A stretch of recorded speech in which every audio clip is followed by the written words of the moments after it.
साल 2025 के अंतिम 6 महीने मिथुन राशि के लोगों के लिए कैसे रहेंगे। जय माता दी दोस्तों, आप सभी का स्वागत है हमारे YouTube चैनल में।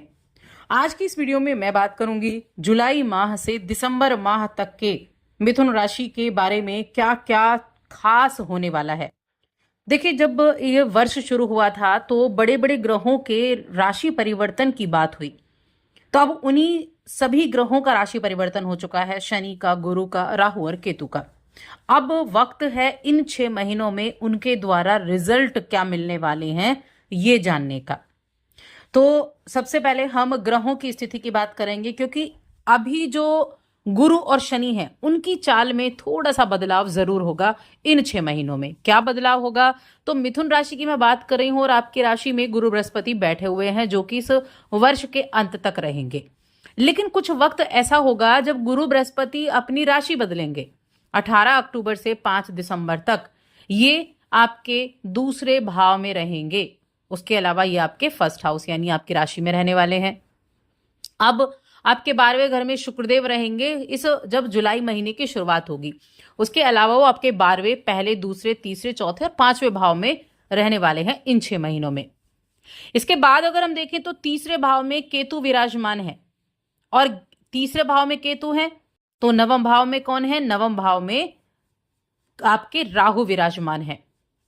इस जुलाई के महीने में केतु के साथ मंगल भी बैठे हैं तीसरे भाव में, उसके बाद चौथे घर में चले जाएंगे। अब यहां जो ये ग्रहों की स्थिति, शनिदेव की अगर मैं बात करूं तो शनिदेव देखिए आपके 10वें भाव में बैठे हैं। अब ये जो ग्रहों की स्थिति है ये तो हो गई, लेकिन ये आपको रिजल्ट कैसे देगी? शनि भी वक्री होंगे 13 जुलाई को। 13 जुलाई से 28 नवंबर तक शनि भी वक्री रहेंगे। उनकी वक्रस्त स्थिति जो रहेगी वो भी आपको रिजल्ट देगी। अब किस तरह से देगी इसके बारे में जान लेते हैं। तो आगे बढ़ने से पहले छोटा सा निवेदन है, चैनल पर पहली बार आए हैं, अभी तक चैनल को सब्सक्राइब नहीं किया है तो जरूर कर लें। सबसे पहले मैं आपके हेल्थ की ही बात करती हूँ मिथुन राशि के जातकों के लिए। तो देखिए, ये जब अभी जो पहले जो 6 महीने थे इनमें कुछ लोगों को समस्याएं जरूर हुई होंगी। किसी ना किसी तरह की हेल्थ संबंधी प्रॉब्लम हुई होंगी। पेट संबंधी या पेट से नीचे अंगों से संबंधित तो कुछ परेशानियां हुई होंगी। लेकिन अब क्या होगा? अब धीरे धीरे ये परेशानियां आपको ठीक होती दिखाई देंगी। संतुलित दिनचर्या की तरफ आप चलते हुए दिखाई देंगे। शनि का गोचर भी आपके लिए अनुकूल परिणाम देगा।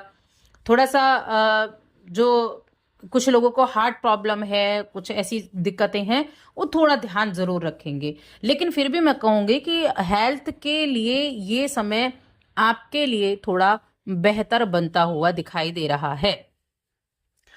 अब बात करते हैं आपके करियर के बारे में। आप करियर में आपका व्यापार, आपकी नौकरी, आपकी फाइनेंशियल कंडीशन, आपकी भूमि, भवन, वाहन की खरीदारी, ये सारी चीजें। तो सबसे पहले मैं नौकरी की बात करती हूँ। तो नौकरी के लिए अगर मैं कहूं तो आप अपनी जिम्मेदारियों को बेहतर ढंग से निभा पाएंगे। तुलनात्मक रूप से बेहतर परिणाम मिलेंगे इन 6 महीनों में आपके लिए। नौकरी में अगर परिवर्तन करना चाहते हैं तो देखिए, आपके करियर के हाउस में तो शनि है और आपके 9वें भाव में राहु है। तो ये आपके लिए अनुकूल स्थिति भी बनी हुई है। कुछ यहाँ चेंजेस होने हैं शनि के गोचर की वजह से। अब शनि देखिए वक्री भी होंगे यहाँ, तो वक्री होने के बाद क्या होगा? आपके बॉस के साथ, आपके सीनियर्स के साथ थोड़े से बेरुखा स्वभाव हो सकता है। तो तब थोड़ा ध्यान रखें। ध्यान क्या रखना है? अपने हर एक नियम की तरफ जागरूक रहें, अपने काम पर फोकस्ड रहें। नौकरी बदलना चाहते हैं तो अच्छे से जांच पड़ताल करें, अपने दिल और दिमाग की सुने, दूसरों की ज्यादा ना सुने। इस चीज का ध्यान रखें। वहीं अगर मैं बिजनेस की बात करूं तो देखिए, बुध का जो अधिकांश समय है वो आपके लिए फेवर में रहेगा। और वहीं गुरु की दृष्टि जो है वो सप्तम पर होगी। सप्तम क्या है? सप्तम आपके व्यापार का भाव है, तो व्यापार करने वाले लोगों के लिए अच्छे परिणाम मिलेंगे। गुरु आपके लिए बड़ा सपोर्ट करने वाला होगा। मेहनत जरूर ज्यादा करनी पड़ेगी, लेकिन हाँ, सपोर्ट आपको गुरु का रहेगा और अच्छे रिजल्ट भी आपको मिलते हुए दिखाई भी देंगे। वहीं गुरु आपके 5म पर भी दृष्टि डालेंगे, गुरु आपके 9वें पर भी दृष्टि डालेंगे। भाग्य का सपोर्ट भी मिलेगा और साथ में आपके लिए चीजें बेहतर रहेंगी। कुछ शेयर मार्केट से जो जुड़े लोग हैं, शेयर मार्केट से जो जुड़े काम करते हैं, उनके लिए भी स्थितियां अच्छी बनती हुई दिखाई देंगी। फाइनेंशियल कंडीशन की अगर मैं बात करूं तो देखिए, आपका जो द्वितीय भाव है मिथुन राशि के जातकों के लिए, उसके स्वामी होते हैं चंद्रदेव। और आपकी 11वें घर में बैठे हुए हैं, आपका जो 11वां भाव है उसमें वो मंगल की राशि है। एक तो ट्रैवल ज्यादा रहेंगे, ट्रैवल से जुड़े हुए काम है तो आपके लिए अच्छे रिजल्ट मिलने की संभावनाएं हैं।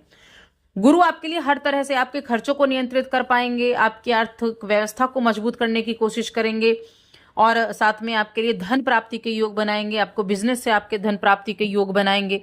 तो ये स्थितियां भी आपके लिए समय अवधि में रहने वाली हैं। अपनी राशि को देखेंगे सप्तम दृष्टि से तो वहां भी अच्छी स्थितियां रहेंगी, राहु पर दृष्टि रहेगी तो वहां भी स्थितियां जो है वो ठीक ठाक रहने वाली हैं और कहीं ना कहीं धर्म कर्म से जुड़ी हुई यात्राएं भी इस समय अवधि में हो सकती हैं। वहीं अगर देखा जाए कि भूमि भवन वाहन इनकी खरीदारी आपके लिए इन 6 महीनों में हो पाएगी या नहीं हो पाएगी, तो केतु का जो गोचर है वो आपके 3रे भाव में है। केतु आपके 3रे भाव में गए हैं, 9वें भाव में आपके राहु गए हैं और यहां जो शनिदेव की दृष्टि है वो आपको अच्छे परिणाम तो दिलाएगी। वाहन की बात करूं तो मिले जुले परिणाम मिलेंगे, यानी अगर आप वाहन खरीदना चाहते हैं तो थोड़ा समझदारी से, लोन वगैरह लेने में थोड़ी दिक्कतें आ सकती हैं, थोड़े अपने पेपर्स की अच्छी से जांच पड़ताल कर लें तब जाकर अच्छा रहेगा। रिस्क ना लें, बहुत बड़ा कोई रिस्क लेने से बचना है, बस रिस्क की तरफ ज्यादा नहीं रहना है, इस चीज का ध्यान रखना है। थोड़ा कोशिश करने पर चीजें जो हैं वो हो जाएंगी। अब यहां देखा जाए तो प्रेम जीवन और वैवाहिक जीवन ये आपके लिए कैसे रहेंगे, तो देखिए गुरु की दृष्टि प्रेम भाव पर है तो प्रेम के लिए मैं कहूंगी अच्छा खासा समय रहने वाला है। आपके लिए ऐसा है कि अगर कोई मदद नहीं कर रहा था इससे पहले, लेकिन अब गुरु बृहस्पति की कृपा से आपसे नई नई लोगों से आपकी मुलाकात होगी। प्रेम करने वाले लोगों के लिए बड़ा अच्छा रहेगा, एक दूसरे के प्रति जुड़ाव बनेगा। गुरु यहाँ बड़ा अच्छा रिजल्ट दे रहे हैं, प्रेम विवाह के योग भी बना रहे हैं। विवाह का उद्देश्य जिन प्रेमियों के मन में है उनकी मनोकामना की पूर्ति होने की भी संभावनाएं बनी हुई हैं। लव लाइफ के लिए बहुत अच्छा है, लव रिलेशनशिप को आप आगे ले जाने के लिए अच्छा है। वहीं वैवाहिक जीवन की बात करें तो देखिए गुरु की दृष्टि आपके सप्तम पर भी है तो वैवाहिक जीवन भी आपका अच्छा रहेगा। अब शनि की भी दृष्टि आपके 10म पर है तो थोड़ा सा ध्यान भी रखना है, ईगोइस्टिक ना हो जाए, ईगो ना हो आप एक दूसरे के बीच में, तो यहाँ ध्यान रखें। तो थोड़ा सा सावधानी रखनी है क्योंकि इस समय अवधि में जो स्थिति शनि की रहेगी वो वक्री भी रहेगी, तो नवंबर तक थोड़ा सा अपनी भावनाओं को दूसरों पर थोपे नहीं, बस इस चीज का ध्यान रखें। तो आपके लिए थोड़े से शनि की वजह से थोड़ी बहुत प्रॉब्लम हो सकती है कुछ लोगों के लिए, वरना तो अच्छा रहेगा। वहीं अगर हम आपके गृहस्थ जीवन की बात करें तो गृहस्थ जीवन के लिए देखिए कुछ कुछ परेशानियां बीच में देखने को मिल सकती हैं। हालांकि बृहस्पति सपोर्ट भी करेंगे गृहस्थ मामले में, लेकिन आप लापरवाही ना करें, अपने एक दूसरे के साथ संबंधों को अच्छे से बनाकर चलें, मिले जुले प्रभाव आपको देखने को मिलेंगे। स्टूडेंट्स की बात करते हैं कि शिक्षा के मामले में ये समय कैसा होने वाला है मिथुन राशि के जातकों के लिए। तो यहाँ शिक्षा का अभाव होता है 5म भाव, गुरु की दृष्टि यहाँ पर है। गुरु की दृष्टि आपको अच्छे परिणाम दिलाएगी, बड़े बुजुर्ग का सपोर्ट आपको मिलेगा। ऐसी स्थिति में आप अपने पूरे मनोयोग से अपनी सब्जेक्ट्स पर ध्यान देंगे, अपनी बुद्धि का अच्छे से इस्तेमाल करेंगे, सीखने की क्षमता बढ़ेगी और आपको अच्छे परिणाम भी मिलेंगे। इस समय ये वर्ष आपके लिए, ये 6 महीने आपके लिए आपकी शिक्षा के मामले में अच्छे रिजल्ट दिलाने में आपको सहायता देने वाले हैं। अब बात करते हैं हम यहाँ आपके लिए उपाय के बारे में। तो देखिए मैं उपाय के लिए कहूंगी प्रतिदिन आपके घर के पास जो भी मंदिर हो उसमें जाना शुरू कीजिए। डेली रूटीन बांध लीजिए कि मंदिर जाना ही जाना है, जाएं और वहां हाथ जोड़ें, दीपक जलाएं और आ जाएं। ये करें। जो भी साधु संत गुरुजन जो भी मिले उसकी सेवा करें। साधुओं का सम्मान, गुरुओं का सम्मान, संतों का सम्मान करना आपके लिए बहुत ज्यादा फायदेमंद रहेगा इस समय अवधि में। ये उपाय आप कर सकते हैं और साथ ही चैनल को सब्सक्राइब कर लें।